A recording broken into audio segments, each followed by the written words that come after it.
Samedi 8 février 1997, le survivant Monsieur Claude Weinstein, l'intervieweur Malka Markovic. Nous sommes à Marseille, en France, et la langue est en français. Nous sommes le 8 février 1997 à Marseille, en France. Je suis Malka Markovic et j'interviewe Monsieur Claude Weinstein pour la Fondation des archives audiovisuelles des survivants de la Shoah. Je m'appelle Claude Weinstein, je suis né le 16 avril 1931 à Paris, dans le 15e arrondissement. Est-ce que vous pouvez me parler des origines de votre famille? Oui, nos origines remontent assez loin, puisque mes grands-parents paternels sont nés en Russie, en Lituanie pour être plus exact. Et la légende familiale dit que nous sommes d'origine khazare. Voilà. Et donc ils étaient venus en France à quelle époque, vous savez? Alors mon grand-père serait venu, mais est-ce vrai ou non, je n'ai jamais pu le prouver, un petit peu avant la guerre de 1870, époque à laquelle il se serait engagé et aurait été blessé, parce qu'il voulait faire son devoir comme étant accueilli par la France. Sa destination était les États-Unis, mais il est resté en France alors que ses frères, eux, sont partis aux États-Unis. Et votre mère était de quelle origine? Alors, ma mère était d'origine roumaine. Mes grands-parents sont nés en Russie. En Russie, excusez-moi, je me suis trompé. En Roumanie? En Roumanie, je suis un peu troublé par la caméra. Bien sûr. Vous-même, quand vous étiez enfant, est-ce qu'on vous parlait de toute cette histoire de vos parents, comment la famille s'était installée, ce qu'ils avaient fait comme métier? Oui, très peu. Mon grand-père maternel, puisque bien entendu c'est ma mère qui parlait davantage de ses parents, comme toujours. Mon grand-père maternel était donc, disait-elle, maître coupeur, donc il était ailleurs. Désolée. Oui, donc comment s'est organisée la vie de votre famille, même avant votre naissance? Est-ce que on vous en parlait? Non, très peu. Mon grand-père habitait... mes grands-parents, pour être plus précis, ont toujours habité dans le 15e arrondissement. Mon grand-père paternel, lui, habitait rue Frémicourt, à Paris, et était tout simplement marchand de 4 saisons rue du Commerce, à Paris. Il était aidé en cela par ma grand-mère, qui était une femme qui était arrivée en France sachant lire et écrire en français. C'était un petit peu particulier, donc elle se débrouillait. Du reste, quand mon grand-père est mort, c'est elle qui a continué à s'occuper de la voiture de 4 saisons. Mon grand-père maternel et ma grand-mère maternelle, eux, vivaient toujours dans le 15e, rue Le Tellier. Ma mère est née dans le 7e, on ne sait pas trop, on n'a jamais su exactement pourquoi. Sans doute avait-il habité quelque temps là-bas, mais sans ça, c'était surtout rue Le Tellier à Paris, dans le 15e. À part ça, je n'ai pas tellement de souvenirs d'eux, car j'étais petit. Mon grand-père est mort, je crois, en 1936. Mon grand-père maternel, lui, est mort en 1914. À l'hôpital Rothschild. Nous n'avons pas d'autres... moi, je n'ai pas beaucoup d'autres renseignements, je ne les ai pas trop connus, j'étais trop petit à l'époque. Alors, quelle était l'atmosphère à la maison quand vous étiez enfant, entre 1931 et 1939?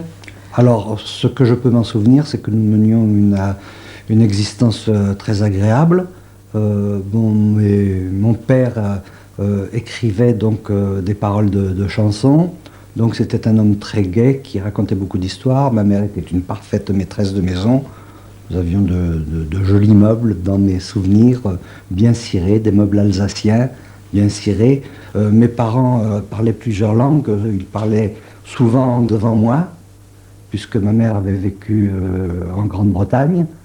L'atmosphère était très agréable. Vous avez vécu en Grande-Bretagne à quelle occasion? Pendant la guerre de 14. Pendant la guerre de 14, elle était partie en Grande-Bretagne pourquoi exactement, ça je ne saurais le dire. Elle avait vécu aussi en Italie, en Espagne, donc elle parlait plusieurs langues, elle était très, très agréable, très, très gaie, toute petite femme, mais très énergique. Mon père, lui, était un homme très bon, très doux, qui n'a jamais prononcé un mot grossier. Je n'ai jamais entendu, étant petit, dire le moindre mot déplacé. Que faisait-il comme métier? Il travaillait dans une banque, il était fondé de pouvoir de la banque Léman. Monsieur Léman avait une petite banque rue Vivienne à Paris, à côté de la Bourse, et était déporté aussi pendant la guerre. Est-ce que vous savez, vous étiez petit, mais est-ce que vous savez si vos parents étaient politisés pendant cette période un peu mouvementée, Absolument 1933, 1936, le Front populaire Non, non, absolument pas. Mon père était un homme très calme qui vivait pour la... C'était un poète. C'était un poète et je n'ai pas, à ma connaissance, su qu'il fut politisé. Est-ce qu'on pratiquait le judaïsme à la maison? Ah, pas du tout.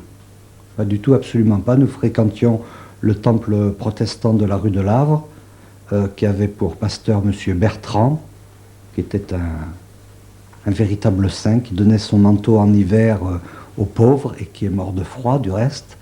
Et, donc vous avez été élevé dans la religion protestante? Si l'on veut, sans que ça soit trop appuyé quand même, et il a fallu la guerre pour que je sache que j'étais juif. Jusqu'à la guerre, vous ignoriez? Jusqu'à la guerre, on ne parlait pas de ça. Il y avait ce qu'on parlait, ce qu'on disait chez nous, il y avait les yits. Nous, on était des yits. Qu'est-ce que c'était exactement?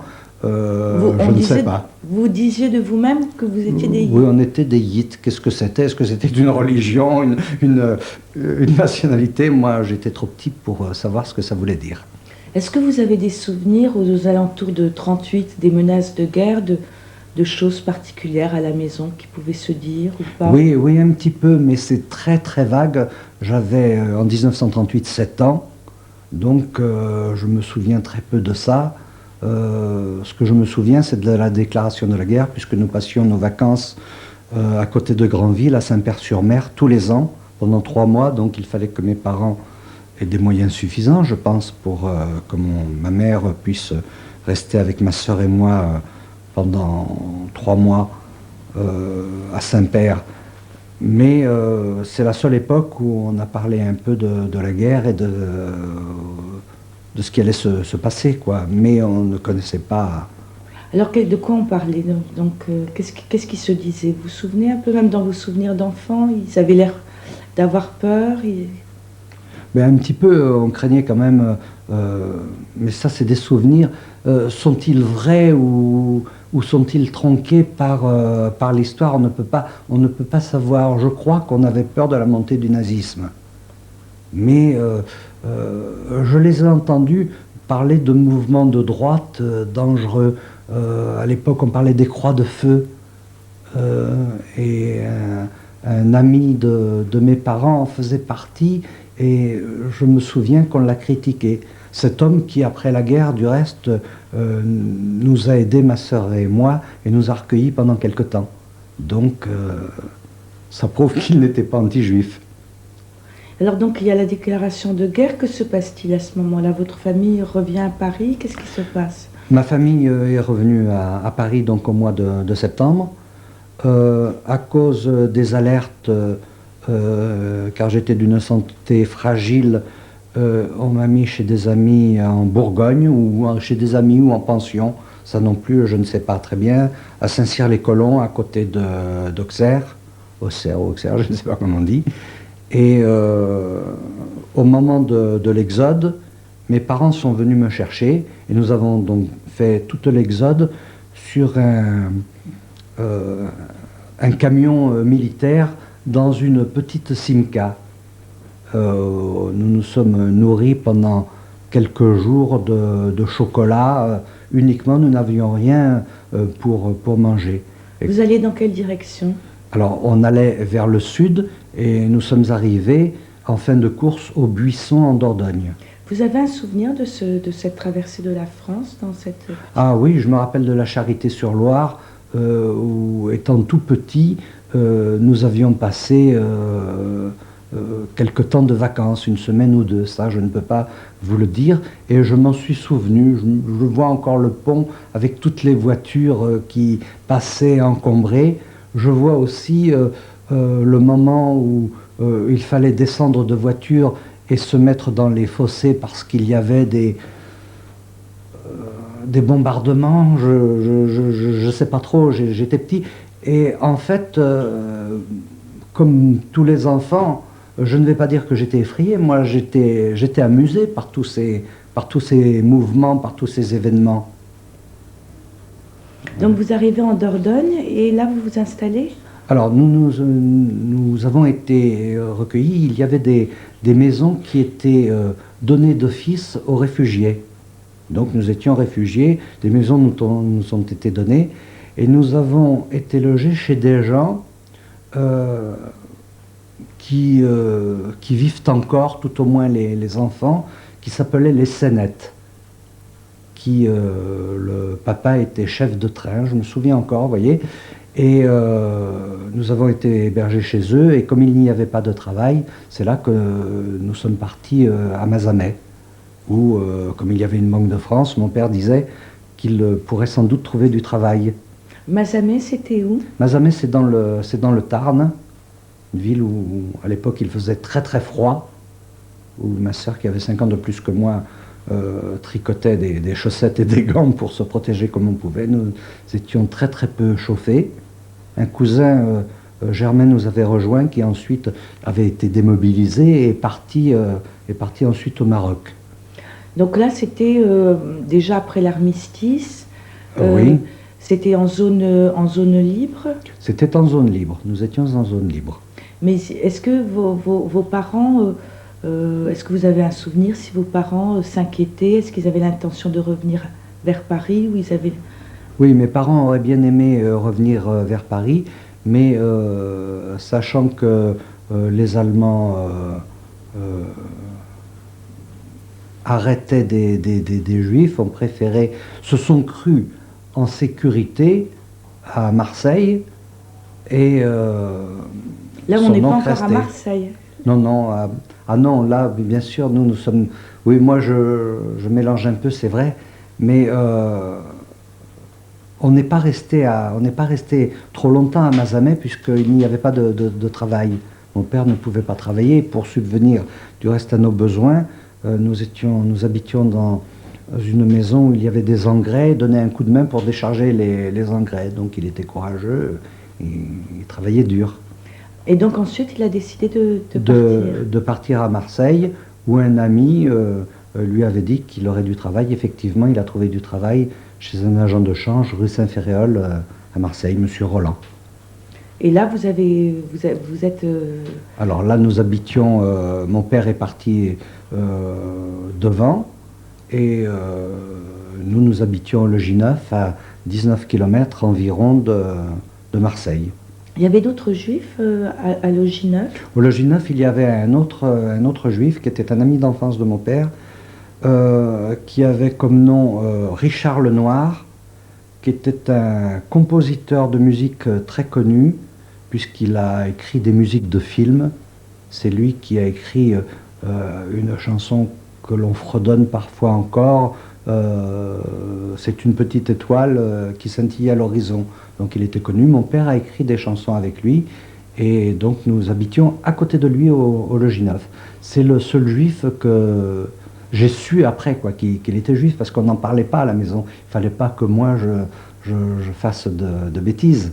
Donc à cette époque-là, vous saviez que vous étiez juif. À quel moment vous avez su que vous étiez juif? Qu'est-ce que ça voulait dire d'être juif? À cette époque, d'être juif, ça voulait dire qu'il ne fallait pas en parler, car on était pourchassés, et mes parents risquaient d'aller dans un camp de travail, et moi je serais resté tout seul. Ce qui est arrivé, mais ce n'était pas un camp de travail, malheureusement. Et vous aviez un autre nom que votre nom? Comment vous appelez? Vous appeliez toujours Weinstein à cette époque? Non, on était connu sous le nom de Chantenive, qui était le nom d'auteur de mon père, qui était inscrit à la Société des auteurs.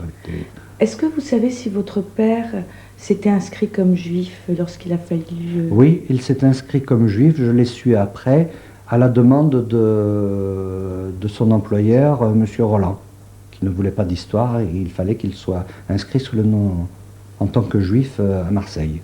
Vous aviez des contacts avec les juifs de Marseille ou pas du tout? Vous étiez... Absolument pas. Je n'ai jamais connu de juif à Marseille.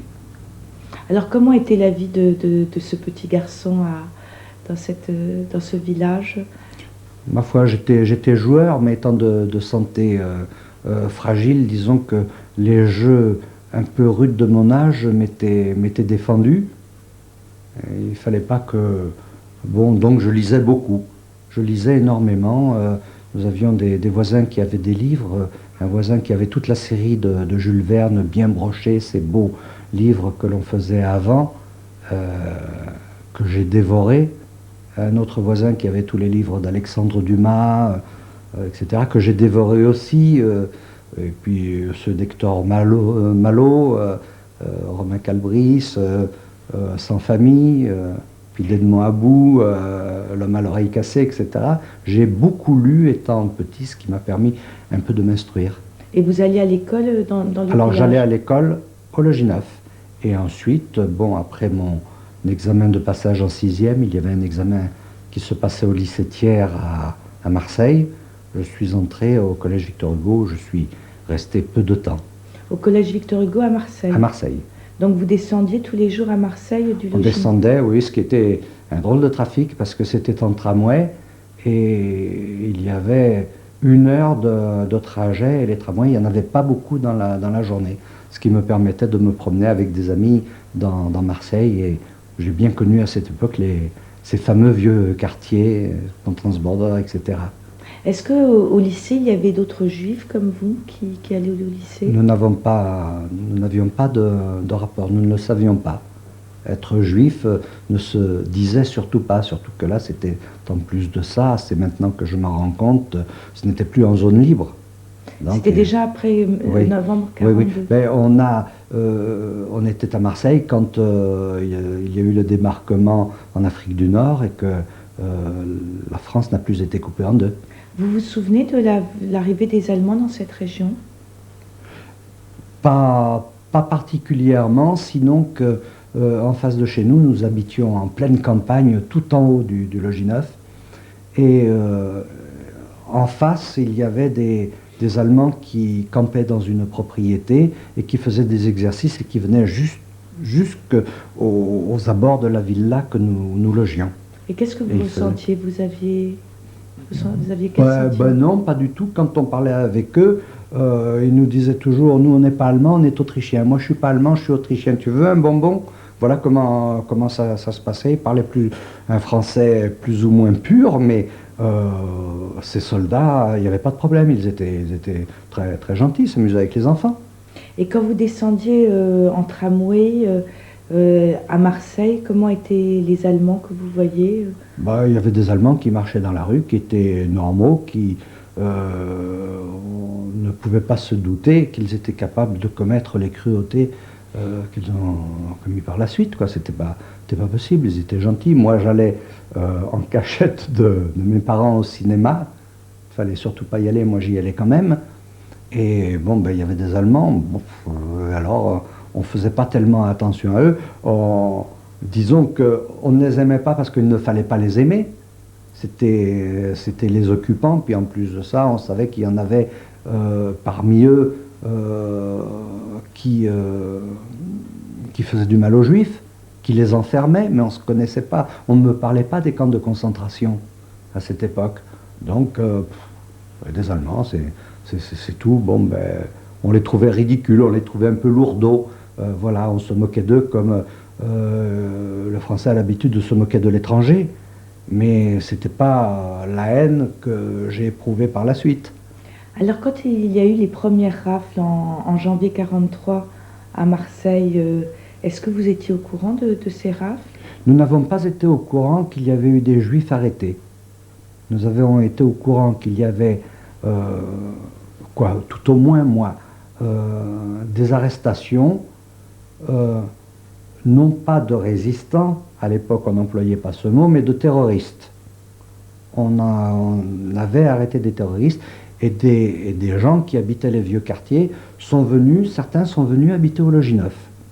Ça m'a fait des amis en plus, avec qui je m'amusais toute la journée. Les vieux quartiers, vous voulez dire le quartier du Vieux-Port qui a été Quartier détruit? du Vieux-Port qui a été détruit, oui, je l'ai bien connu pendant la guerre, puisque j'avais un ami qui y habitait, sa grand-mère habitait rue de la République, et lui habitait au Vieux-Port, et il avait sa maison d'été, ses parents avaient leur maison d'été au Logis Neuf, et ensuite ils sont venus habiter au Logis Neuf. Je ne me souviens plus de son nom, malheureusement. Et alors ensuite, comment il y a eu de plus en plus d'arrestations, même dans les rues à Marseille? Est-ce que vous avez senti chez votre père de la peur lorsqu'il allait à Marseille pour le travail? Non, je ne l'ai jamais ressenti. Je ne m'en suis jamais aperçu. Est-ce qu'on écoutait la radio à la maison? Oui, on écoutait Londres, bien entendu. Ça, je m'en souviens. C'était très brouillé, très difficile à écouter. Mon père avait un poste qu'il avait fabriqué lui-même, du reste, avec lequel il écoutait Londres. Et nous, enfants, il écoute Londres, on n'entend rien. Pourquoi est-ce qu'il écoute ça? Alors qu'il prêtait l'oreille attentivement pour savoir ce qui se passait. Mais un enfant ne peut pas bien se rendre compte, sauf s'il a une maturité exceptionnelle. Alors que s'est-il passé ensuite dans votre vie finalement où vous n'aviez pas trop conscience de tout ce... Eh bien, jusqu'au jour où mes parents ont été arrêtés. Alors comment ça s'est passé? C'était Bon, ça s'est passé... dans quelles conditions? Je revenais de l'école. C'était quand Alors, je revenais de l'école le 12 mai 1944. Le 13 mai était l'anniversaire de ma mère, et ma sœur et moi lui avions préparé un cadeau. Lui avions préparé un tube de rouge à lèvres avec une petite glace, parce qu'elle était coquette et qu'elle aimait bien s'arranger. Et donc, c'est toujours très difficile pour moi de reprendre ça. Et j'arrivais donc de l'école, il était aux environs d'une heure de l'après-midi. À l'époque, on ne disait pas 13 heures, on disait 1 heure de l'après-midi. Et nous habitions loin du village, il fallait monter, il y avait une montée assez rude, un chemin assez rude, et je remontais avec une voisine, Madame Guidi, Constance Guidi, qui devait annoncer à mes parents que nous étions invités au mariage d'un voisin, Roger Caribonne. Et c'est moi qui vais l'annoncer, non c'est toi, non c'est moi, vous savez ce que sont les enfants. Et en arrivant, il y avait des voisines, il n'y en avait pas beaucoup puisque nous étions éloignés, il y avait 2 voisines qui étaient devant la porte et qui m'ont dit ne rentre pas, ne viens pas. Et il y avait 2 miliciens qui entouraient mes parents, qui étaient devant la porte de la maison. Ma mère avait mis un beau manteau beige qu'elle gardait, qu'elle ne mettait qu'en de rares occasions, qu'elle avait fait faire au moment de la guerre. Et mon père était à côté d'elle, je le vois comme si c'était hier. Excusez-moi. Je vous en prie, monsieur. C'est difficile, mais oui. Et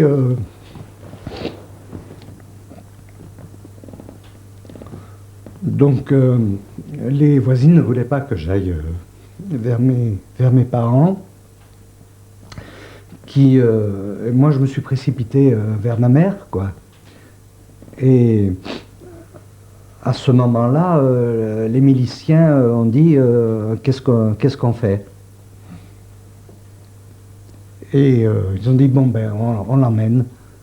Donc nous avons descendu, nous avons repris, donc j'ai repris le chemin en sens inverse. Et avec votre mère et votre... Avec ma mère et mon père, nous sommes montés dans une traction avant. 2 miliciens se sont assis devant. Avec mes parents, nous nous sommes assis derrière avec un milicien. Nous étions très serrés. Et ce milicien, du reste, avait un revolver ou un pistolet, je ne sais pas, appelons-le comme on veut, qui me faisait mal. Et nous sommes arrivés dans Marseille. On aurait dit que ça durait un siècle, ça a duré peu de temps parce que les rues n'étaient pas encombrées à l'époque.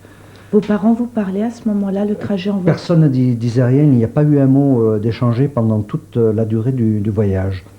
Et nous sommes arrivés dans une maison que l'on m'a dit après être la rue Paradis ou le boulevard Odokanaki, je ne sais pas exactement.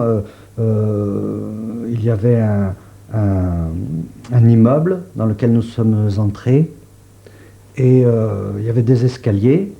On m'a dit d'attendre, mes parents sont montés et puis les miliciens ont dit et lui, qu'est-ce qu'on fait de lui? Ils se sont consultés à voix basse et j'ai compris qu'il n'y avait pas, ou j'ai entendu, je ne sais plus exactement, qu'il n'y avait pas d'ordre pour moi. Et à ce moment-là, un des miliciens, un petit, le plus petit des trois, m'a dit « Pars vite avant qu'il ne change d'avis ». Donc je suis... Et surtout, ne va pas chez toi. Le milicien avait gardé la clé, mais moi j'avais une autre clé. Et donc je suis quand même, j'ai pris le tramway en pleurant, je ne savais plus où j'étais, et je suis arrivé justement chez cette Madame Guidi dont je parlais tout à l'heure.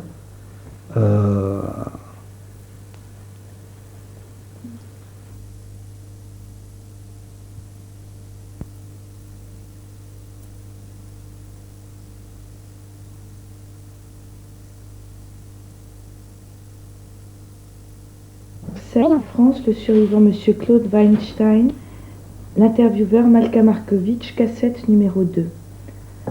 Donc le milicien vous dit de partir. Qu'est-ce que vous avez éprouvé à ce moment-là quand le milicien vous a dit de partir? Beaucoup de peur et un grand déchirement parce que je me doutais que je ne reverrais plus mes parents. Je m'en doutais, un sentiment d'impuissance et de révolte. J'aurais voulu pouvoir faire quelque chose, j'aurais voulu être fort, j'aurais voulu... les enfants, souvent, surtout en ayant lu beaucoup de livres d'Alexandre Dumas, entre autres, on veut faire beaucoup de choses. Et puis là, j'étais impuissant. Alors vous avez pris le tramway? J'ai pris le tramway et je suis donc revenu au Logis Neuf. Je ne sais pas comment s'est passé le trajet, je ne m'en souviens plus. Je crois que j'ai eu la chance de trouver un tramway tout de suite puisqu'il n'y en avait pas beaucoup comme je vous l'ai dit tout à l'heure. Et puis je me suis retrouvé donc chez Madame Guidi. Votre sœur, elle Alors ma sœur travaillait, elle travaillait aux usines Paulet à Marseille, qui du reste, après la guerre, je crois qu'ils ont été ennuyés parce qu'ils travaillaient pour les Allemands. Elle était secrétaire du fils du directeur et elle a été avertie. Il y a toute une chaîne qui s'est faite au Logis Neuf. On a averti des gens qui devaient être sans doute dans la résistance, en particulier le charcutier du village qui s'appelait M. Padovani. Et c'est lui qui s'est chargé d'aller chercher ma sœur. Alors ma sœur tout de suite est allée voir le patron de mon père, et moi j'ai été caché au Logis Neuf où on m'a fait dormir chez M. Padovani. Vous savez pourquoi vos parents étaient arrêtés?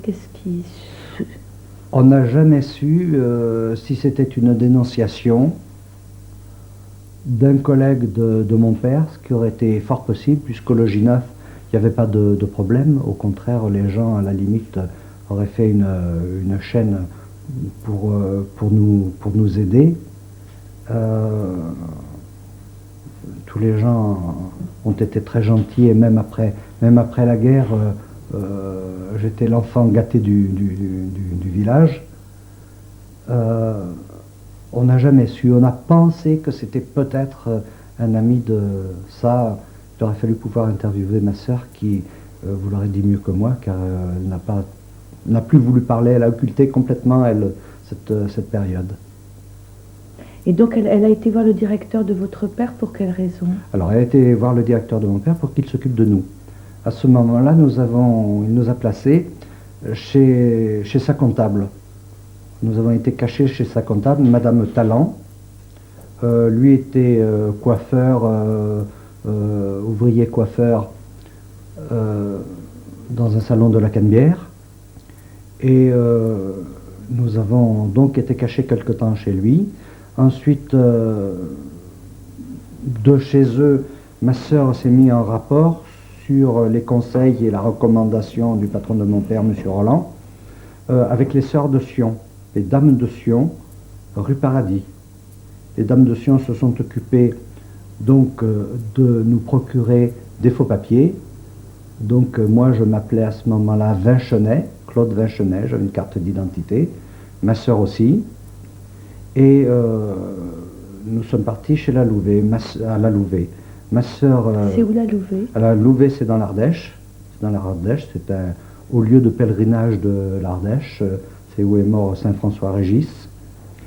Et donc, ma sœur est donc restée chez les Dames de Sion, où elle a fait fonction d'institutrice auprès de jeunes filles, car il n'y avait que des jeunes filles chez les Dames de Sion, comme maintenant du reste.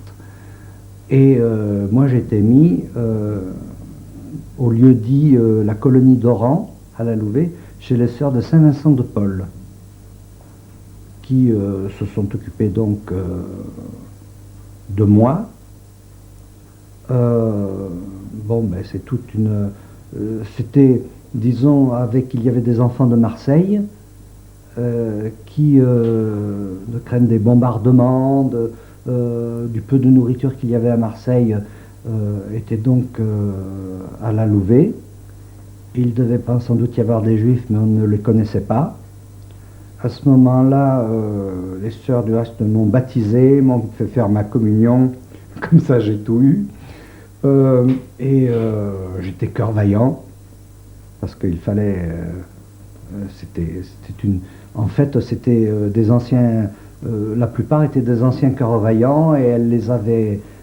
les sœurs les avaient pris sous leur protection. Donc je suis resté jusqu'au mois d'octobre 1944 chez elles. Est-ce que vous savez si vos parents ont envoyé de Drancy ou de là où ils étaient avant de partir des cartes ou non, ils ont transmis des messages? Non, nous ne l'avons jamais su. Nous n'avons jamais pu savoir où ils sont allés. Alors on a mis tout un tas de choses dans le livre de la déportation, mais en fait on ne sait pas s'ils sont... On sait qu'ils ont été arrêtés à Marseille, c'est tout ce qu'on sait. Après, on a dit que, mais comment l'a-t-on prouvé? Est-ce qu'il y avait des archives bien précises disant qu'ils avaient transité par Drancy pour ensuite être à Auschwitz? N'ont-ils pas été à Bergen-Belsen, à Buchenwald, à Birkenau? Nous n'en savons rien. Est-ce que est-ce qu'on vous posait des questions sur vos parents pendant cette période où vous étiez cachés? Bien, pour les sœurs, elles ne me posaient pas de questions, mais j'étais celui qui était toujours puni, car j'étais l'enfant du péché, le juif qui avait tué le Christ. C'est après que je l'ai compris. Mais j'étais toujours puni, que je fasse des bêtises ou non. Il y avait toujours un bon prétexte d'une injustice incroyable. Mais elles m'ont gardé et nourri. Donc, si j'étais l'enfant battu et maltraité, malgré tout, j'ai quand même été nourri et sauvé. Donc vous gardez un souvenir pénible de ce séjour? Oui, un souvenir très très pénible. C'était très dur. C'était une période vraiment, vraiment difficile. Le piquet et les privations de repas, j'en ai eu, c'est incalculable. Pourtant j'étais un enfant très, très peureux, très poltron, qui restait dans mon coin, qui ne disait rien, quoi. j'étais pas très, très fort. J'avais pas une constitution forte et je bougeais pas, quoi. Quand il y avait des jeux de football, moi, j'étais sur la touche, j'attendais, quoi, que ça se passe. Bon, c'était une période pénible, mais elles m'ont sauvé la vie et malgré tout ça, leur en suis toujours reconnaissant. Et quand une sœur me demande son obol, quand elles viennent quêter, je mets toujours la main au porte-monnaie malgré tout. Est-ce que vous savez si quelqu'un a payé pour que vous soyez caché là-bas Vous ne savez pas s'il y a eu des compensations? Non, ça doit être le patron de mon père qui a dû payer, qui a dû donner de l'argent. À part lui, je ne vois pas qui aurait pu le faire, puisque nous ne connaissions personne. C'est la seule personne qui... Puisque c'est lui qui a indiqué les sœurs de Sion, les dames de Sion, comme on les appelle. Donc c'est le seul qui pouvait éventuellement avoir payé. Et est-ce que entre enfants, on parlait des parents qui étaient à Marseille ou autre? Est-ce que ça vous est arrivé de parler de vos parents? Ou de dire autre chose que ce qui était arrivé? Est-ce que... Non, parce que je ne parlais pas. D'abord, j'avais eu tellement peur que j'étais quasiment muet. Je parlais très, très, très peu. Même avec mes petits collègues, on parlait très, très peu.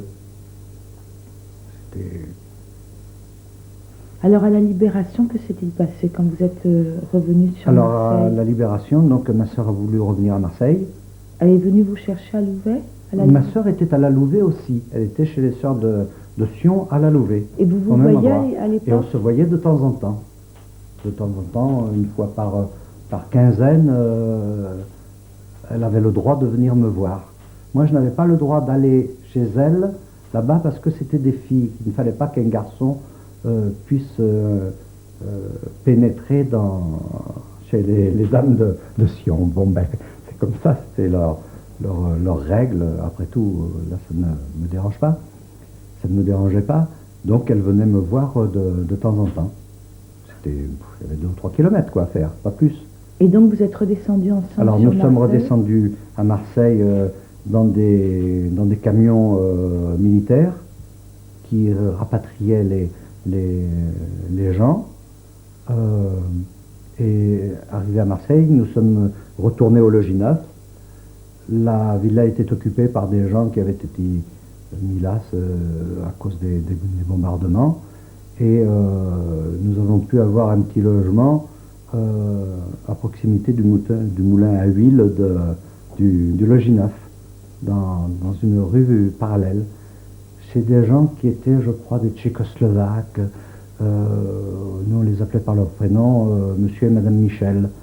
Des gens qui étaient très gentils. Moi, j'étais allé à l'école avec leur fils.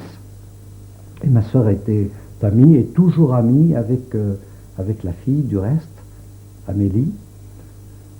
Et donc, il y avait un petit logement de libre que nous avons habité. Ma sœur avait un petit peu d'argent, comment l'avait-elle, je ne sais pas. Et ensuite, nous sommes repartis à Paris. Alors, est-ce qu'avec votre sœur, vous parliez de tout ça? Une fois quand vous étiez au Logis Neuf, est-ce que vous parliez de ce qui s'était passé? Est-ce que vous parliez de l'espoir de revoir vos parents? Oui, nous avions l'espoir de revoir nos parents. Nous pensions que nous les retrouverions. Nous pensions que quand la guerre serait terminée, nous les retrouverions. On en était convaincus, puisqu'on ne connaissait pas, si certains connaissaient, nous ne savions pas ce qu'étaient les camps de concentration. On pensait que c'était des endroits de travail, des camps de travail où on avait mis les juifs, mais on ne savait pas, nous, enfants, ce qu'il en était. Quand est-ce que vous avez appris ce qu'il en était? Après le 8 mai 45. Là, c'était Paris. Et donc là, vous étiez déjà à Paris le 8 mai 45. On était déjà à Paris. Alors, au Logis Neuf, il y avait des militaires français avec l'uniforme américain, etc., qui campaient là-bas. Et ma sœur, du reste, a rencontré son futur mari au Logis Neuf, à un bal où on l'avait emmené au cercle du logis neuf, et où elle ne voulait pas aller. On lui a dit, et ses amis lui avaient dit, bon, vas-y, tu danseras pas, ça fait rien. Et puis il se trouvait que le régiment qui était au logis neuf était composé presque essentiellement de juifs d'Afrique du Nord, de juifs d'origine algérienne d'Afrique du Nord, qu'on a appelé du reste par dérision le 32e synagogue. Et bon, elle a rencontré comme ça son fiancé, et puis bon, ben, ça a fini par un mariage et notre départ au Maroc bien plus tard. En fait, ça c'est une autre histoire. Donc à partir de ce moment-là, vous remontez vers Paris. Alors on remonte vers Paris. Pour quelle raison? Pour quelle raison? Parce que j'avais un oncle, Jacques Tindel, qui était très connu dans les milieux financiers. On a parlé de lui souvent du reste, parce que il avait été interviewé quand il y avait eu le fameux crash il y a quelques années. Boursier, on l'avait interviewé en tant que plus vieux boursier de France. Et cet homme immensément riche a voulu nous faire venir, ma sœur et moi. En effet, ça faisait très bien, très bien, de promener les petits-enfants de la sœur déportée. Ça faisait très bien de les avoir. Mais ma sœur, chez lui, a servi de domestique. Quant à moi, il n'avait qu'une idée, c'est me faire quitter l'école. Et pourquoi? Pourquoi? Parce que les orphelins, il faut qu'ils travaillent. Il faut qu'ils se nourrissent eux-mêmes. Et on m'a mis en apprentissage dans l'horlogerie dès que j'ai eu 14 ans, rue Oberkampf à Paris. Et ensuite, mon oncle a tout fait pour se débarrasser de moi. Et là, c'est là que nous avons été recueillis pendant quelque temps par ce fameux ami que l'on disait, soi-disant croix de feu, et qui nous a recueillis, ma sœur et moi. Qui s'appelait comment? Jean Venot. Jean Venot, officier de la Légion d'honneur, ancien capitaine de zouave, mais monté tout doucement par la guerre de 14, etc. Sa femme était une amie d'enfance de mon père, Blanche Gadou, de son nom, je me souviens encore. Enfin, des gens qui nous ont porté beaucoup d'affection, très gentils. Quel a été leur rôle pendant la guerre, on n'a jamais bien su. Lui, je sais qu'il était pétiniste. Ça, il n'y a pas de doute. Mais bon, après, il a dû tourner sa veste et a été pour nous très gentil. Nous avons correspondu du reste. Mes parents correspondaient avec lui pendant toute la guerre. Et c'est lui qui a failli même se battre avec mon oncle parce qu'il ne nous voulait plus chez lui. Il en avait assez. C'était fini. En dehors de votre oncle, vous aviez d'autres membres de votre famille que vous connaissiez? Oui, j'ai eu un oncle, mon oncle Maurice, qui était marié avec une très brave femme du reste, Maurice Weinstein, qui, lui, il restait un petit cousin quand même à moi.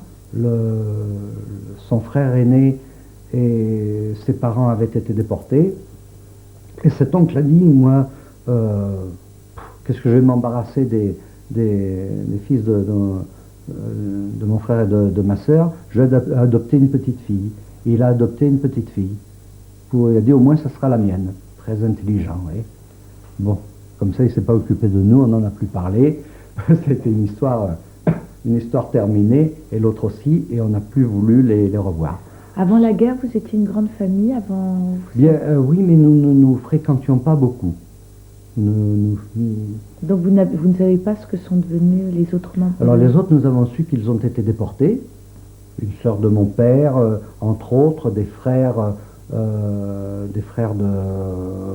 ma mère. Enfin, il y en a plusieurs qui ont été déportés. Leur nom exact, moi je ne les connais pas, puisque nous ne nous fréquentions pas beaucoup. Voilà, en gros c'est ça, quoi.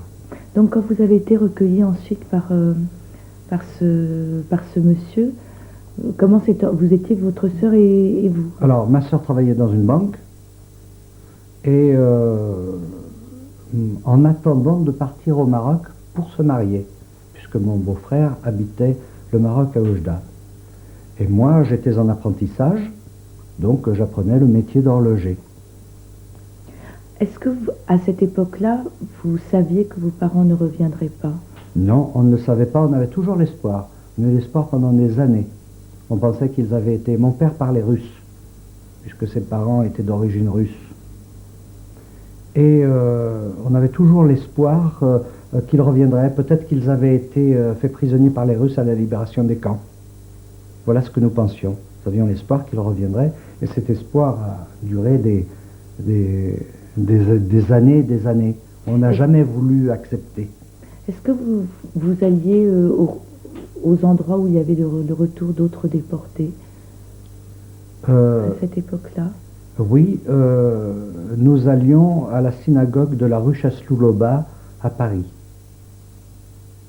Et ma sœur interrogeait les gens qui étaient revenus de déportation pour essayer de savoir si il y en avait qui avaient connu mes parents, ou mon père ou ma mère, si c'était des femmes ou des hommes selon le cas.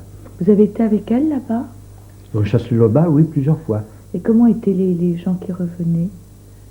Ben, les gens qui revenaient, moi je ne me souviens pas de gens maigres, décharnés et tout.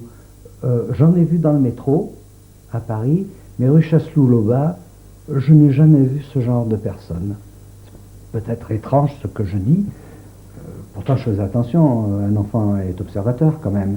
Et je n'ai jamais vu ces gens tels que je les ai retrouvés dans les livres sur la déportation ou à Yad Vashem en Israël. Moi, je n'ai pas connu ces gens-là, ces juifs-là. À quel moment vous avez perdu tout espoir? Vous avez su qu'ils ne reviendraient pas? Oh, en 47, 48. On a pensé que c'était trop tard, c'était terminé. Et puis c'est là qu'on commençait de plus en plus à parler des déportations, parce que les Français avaient honte. Donc ils en parlaient très peu, ça a été très difficile. Je me souviens que pour un certificat de nationalité française, je dis mais vous êtes de nationalité juive. Après la guerre. Un juge a dit ça, juste après la guerre, à Paris. Alors les gens, bon ben c'était pas des Français, c'était des Juifs. Donc, alors que mon père avait été blessé en 14, mon grand-père en 70, bon, ben, on était bien Français, il n'y avait pas de problème, eh bien non. Et puis les autres, je vous le disais, avaient honte. Ils avaient honte de ce qui s'était passé, parce que la plupart des gens se sont tus, des résistants, oui, il y en a eu beaucoup après la guerre. Mais des vrais résistants pendant la guerre, c'était des terroristes, des gens qui venaient dans les fermes et volaient les fermiers. C'est comme ça qu'ils étaient vus, ou ne voulaient pas aller travailler en Allemagne pour que des prisonniers puissent rentrer. Donc ils ne faisaient pas leur devoir. Et ils rentraient dans des camps de terroristes où ils faisaient sauter des bombes au risque que les gens soient pris en otage et fusillés ensuite. Donc ils étaient mal vus. Et de quelle manière avez-vous su que ce n'étaient pas des camps de travail où on envoyait les Juifs? Est-ce que vous avez un souvenir de ça? Oui, je l'ai surtout su plus tard à Casablanca. Je l'ai su plus tard à Casablanca, disons, comme il faut à partir de 1947-48. Vous êtes parti à Casablanca cette Alors époque-là? oui, je suis d'abord parti à Oujda comme apprenti horloger, toujours. Avec Ensuite, votre sœur? Avec ma sœur. Bon, ensuite, bon, ma sœur a vécu sa vie. Moi, je suis parti avec mon patron. J'ai fait toute l'Algérie, de ville en ville, où mon patron travaillait. J'étais son apprenti jusqu'à devenir ouvrier horloger. C'était aussi un Non, juif, Tagliercio, c'était un bon catholique qui a été un père pour moi et qui m'a amené jusqu'à Philippeville en Algérie. Et de ville en ville, pour gagner notre voyage, on travaillait chez des horlogers, on faisait des réparations. On était logé dans des maisons dites de compagnonnage, était ça ou non, Je crois que oui. Et on a pu comme ça gagner Philippeville, dont il était originaire. Ensuite, là-bas, il s'est marié. Et bien entendu, qu'est-ce que je faisais moi avec lui? Donc, mon beau-frère m'a fait venir à Casablanca. À Casablanca, où il n'y avait plus de travail à ce moment-là dans l'horlogerie, parce que c'était la fin de la guerre et les gens avaient fait réparer leur montre pendant toute la guerre, et ils préféraient en acheter de neuves, donc il n'y avait plus de travail. J'ai travaillé donc comme garçon de course chez un armateur, Union d'entreprise marocaine, où je portais la nuit les plis, les ordres sur les bateaux. Il fallait prendre au milieu de la nuit un arabe qui ramait, qui nous amenait à bord du bateau, parce que les bateaux n'étaient pas à quai, mais un peu plus loin parce que ça coûtait moins cher. Et puis ensuite, je rentrais chez moi. Quand j'étais à bord du bateau, on me donnait à manger parce que c'est une époque où j'avais faim. Et puis ensuite, je faisais les courses, donc j'étais garçon de course. Et c'est comme ça que je suis rentré dans la banque où le chef du personnel m'avait vu et m'avait remarqué en me demandant si je voulais pas travailler. Mais je savais tout juste lire et écrire, là. Je n'avais pas été à l'école puisque l'école a été très très entrecoupée durant ma jeunesse. On ne pouvait pas aller à l'école comme il faut, de ville en ville, puisque vous avez parlé simplement du Buisson, de Mazamet et de Marseille, mais on a fait d'autres villes, 3 mois à l'école dans une école, 4 mois à l'école dans une autre. J'ai eu le temps tout juste de savoir lire et écrire. Et vous habitiez chez votre sœur? Alors, j'ai habité chez ma sœur et ensuite, à 16 ans et demi, c'était terminé, j'habitais tout seul. Car ma sœur était mariée avec une belle-mère juive algérienne avec la religion qui était en fait de la superstition et non de la religion. C'était vraiment insupportable. On oubliait de me donner à manger, etc. Ma sœur, elle travaillait, elle ne s'occupait pas de moi. Ou très peu, tout au moins. Et donc, j'ai préféré vivre ma vie tout seul. Et puis... Donc là, vous avez été en contact avec d'autres types de juifs? D'autres juifs, des juifs marocains, etc. C'était pas évident. Eux, ça ne les intéressait pas, les déportations, tout ça, ils n'en avaient rien à faire. Maintenant, ils s'en occupent. Mais à l'époque, les intéressait pas. D'abord, les juifs français, pour eux, étaient des gens impies, qui n'avaient pas la religion ancrée de la façon dont ils l'avaient, et tout au moins les gens que moi j'ai fréquentés. N'ayant pas d'argent, je ne fréquentais pas des gens très riches et très éduqués. Et ensuite, j'ai fait ma carrière dans la banque, où j'ai suivi tous les cours qu'il y avait, c'est-à-dire comptabilité, droit, économie politique, jusqu'à devenir directeur de banque. C'est tout, c'est pas mal. Et vous êtes resté là-bas jusqu'à la... Je suis resté au Maroc jusqu'en 1961. Je me suis marié donc, étant seul, une famille marocaine m'a mis le grappin dessus, et comme j'étais timide, je n'ai pas eu le courage de dire non. Je me suis retrouvé marié à 19 ans, à 20 ans avec un enfant. J'étais sûr en plus de ça que je ne ferais pas de régiment. On m'a appelé avec 2 ans de retard, 2 ans après les autres.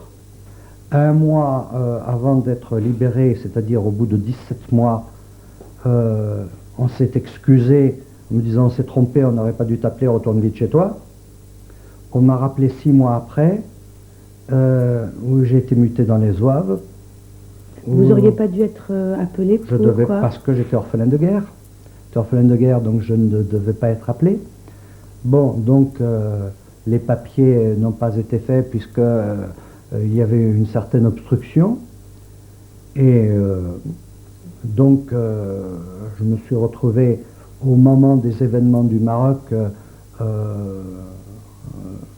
dans un régiment de combat chez les Zouaves, où on a été, je crois, le premier régiment d'Afrique du Nord à être décoré. Et puis 1 mois avant les autres, on m'a dit on s'est encore trompé une 2e fois, retourne chez toi. Voilà comment Voilà comment ça s'est passé.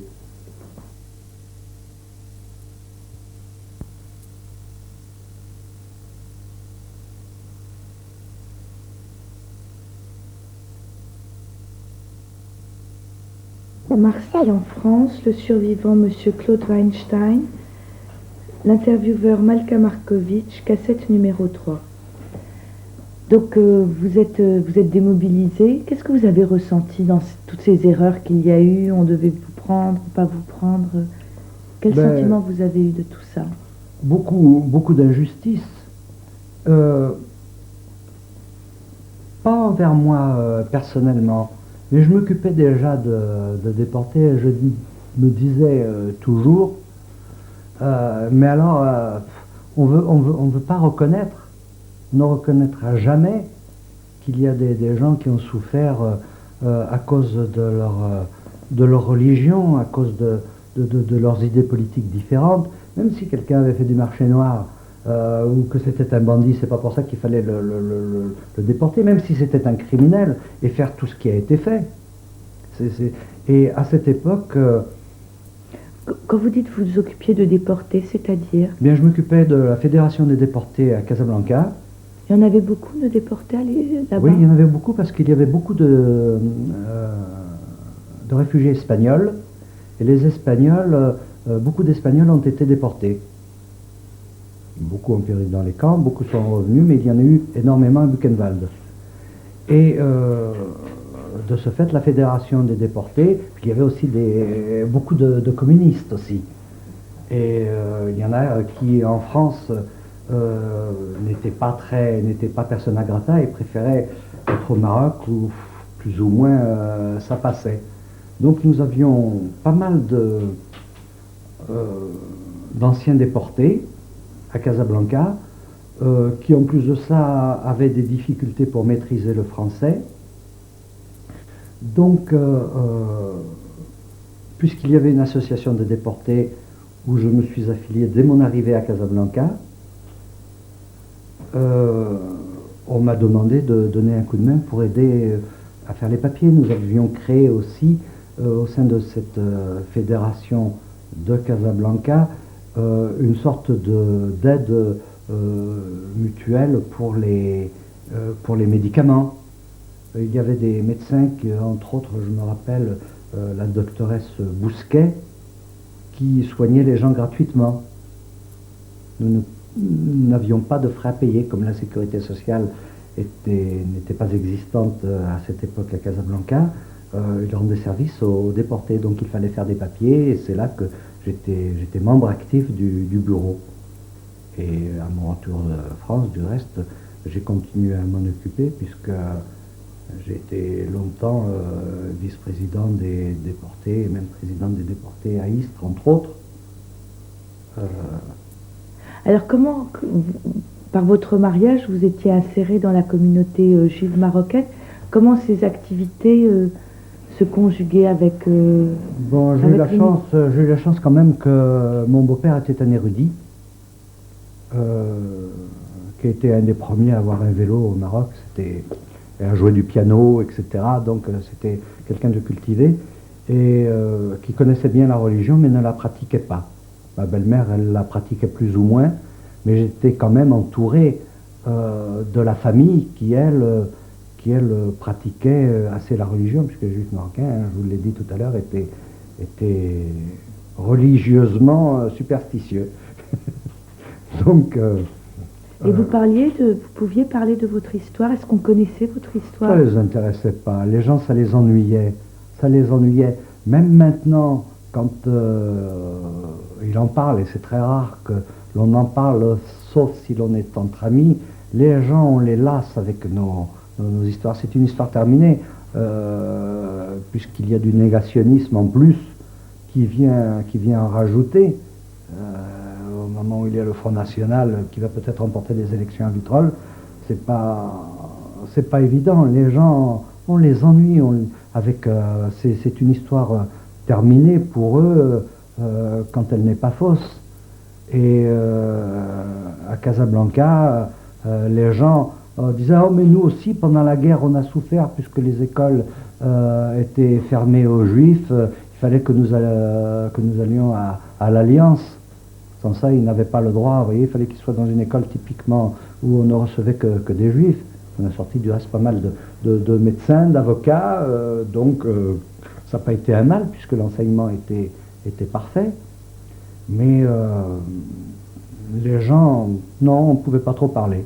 Donc vous êtes retourné en France en 1961. Je suis retourné en France en 1961. Comment vous avez ressenti ce nouvel exil? Bien, d'abord, le Maroc ne me plaisait pas. Je ne me sentais pas chez moi au Maroc. J'ai toujours été l'étranger quelque part. Je n'ai jamais pu poser mon sac quelque part. J'ai fait trop de villes, trop d'endroits pour me trouver bien quelque part. Il n'y a que maintenant, on en parlera peut-être tout à l'heure, où je me sens enfin, je crois avoir posé ma valise. Mais j'étais pas bien au Maroc, j'étais pas accepté, complètement accepté par les Français du Maroc parce que j'étais juif, donc j'étais pas comme eux, et par les Juifs du Maroc parce que j'étais français, donc je n'étais pas comme eux. Où étais-je bien, je me le demande. Donc ce n'est pas une impression, c'est la vérité. C'est comme ça que ça se passait. Et quand vous êtes revenu en France, donc en 61? Bon, alors je suis revenu en France en 61, j'ai trouvé rapidement du travail. Où là, bon, ben, j'ai fait beaucoup d'agences, toujours dans la même banque. J'étais à la banque Chex, qui est une banque régionale. Et vous êtes venu en France dans quelle ville? Vous êtes installé dans quelle ville? Alors, d'abord à Marseille, et de Marseille, j'ai trouvé du travail à la banque Chex, qui a son siège à Avignon. On m'a envoyé à Nîmes. De Nîmes, je suis allé à Vauvert. De Vauvert, j'ai fait Saint-Gilles. J'ai fait Pertuis, où mon dernier fils est né. Pertuis-Salon, avec des intérims dans différentes agences, dans différentes villes. Salon-Istres, où je suis resté 10 ans, où j'ai eu ma première agence. Et ensuite, Marseille, où je suis depuis 1977. Et vous avez le sentiment d'avoir posé votre valise? J'ai posé ma valise depuis peu. J'ai posé ma valise, en fait, quand j'ai rencontré ma compagne et que je suis venu chez elle. Pourquoi ça vous émeut tellement? Parce que c'est depuis cette époque où je suis chez moi, vraiment chez moi, et où je suis heureux. Puisque je me suis marié avec une femme qui, qu'on me disait nerveuse, mais qui en fait avait des troubles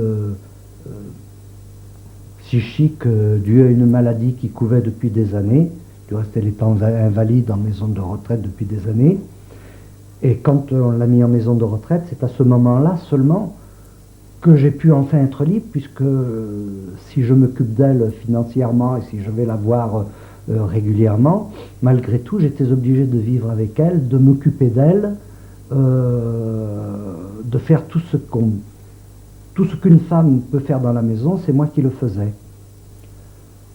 Or, j'étais très malade, et à ce moment-là, Evelyne, avec mes fils, je dis bien avec mes fils, et avec le frère de ma femme, donc tout le monde était d'accord, ont décidé que je viendrais habiter complètement ici. Et je n'ai jamais été aussi heureux de ma vie. Est-ce que toute cette histoire, vous l'avez racontée à vos enfants? Est-ce que vous avez pu parler de tout ça avec vos enfants? Un petit peu, mais partiellement. C'est très difficile. Il y en a un qui s'intéresse à ça. C'est mon petit-fils qui a 20 ans. C'est le seul qui veut que je lui écrive, des passages de ma vie. Mais c'est toujours un petit peu gênant de se mettre en avant. Vous voyez, aujourd'hui, bon, c'est exceptionnel, Mais sans ça, je parle très peu de ça, sauf avec Evelyne, qui m'écoute et qui vraiment a un intérêt complet à cette histoire. C'est encore une chrétienne. Et vos rapports avec le judaïsme aujourd'hui? Des rapports... bon, je ne renie rien. Quand on me demande ce que je suis, même si je ne le ressens pas au fond de mon cœur, je dis que je suis juif. Pourquoi? Parce que c'est la minorité. Et que j'ai toujours lutté en faveur de la minorité. Comment vous expliquez ce silence de tant d'années? Par une angoisse perpétuelle qui m'a empêché de dormir bien des nuits depuis mon enfance.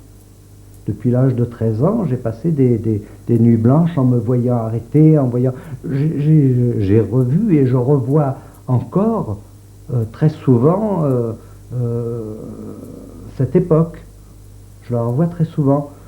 Alors, un médecin m'a donné des médicaments, mais étant contre la drogue, j'ai pas envie de me droguer. Bon, ben, c'est à moi à assumer et justement, ma compagne m'aide à assumer comme il faut en me montrant que dans la vie, il y a aussi d'autres choses. Si on ne doit pas oublier, si nous avons un devoir de mémoire, par contre, on doit assumer, on doit continuer à vivre, à aller de l'avant. Vous avez encore des troubles du sommeil? Oui, bien sûr. Et vivre et aller de l'avant, c'est quoi? Ben, c'est garder la mémoire intacte, ne pas oublier, se battre, je dis bien se battre, car il faut se battre en l'époque actuelle, pour que l'on n'oublie pas, que l'on n'oublie jamais ce qui est arrivé. Et il faut aussi remercier le destin, appelez le Dieu, comme vous voudrez, d'être en vie et de pouvoir témoigner. Si vous aviez un message à transmettre aux générations futures qui verraient ce témoignage, quel serait-il? Je reprendrai une phrase d'Elie Wiesel. L'avenir est fait du passé. Je vous remercie, monsieur.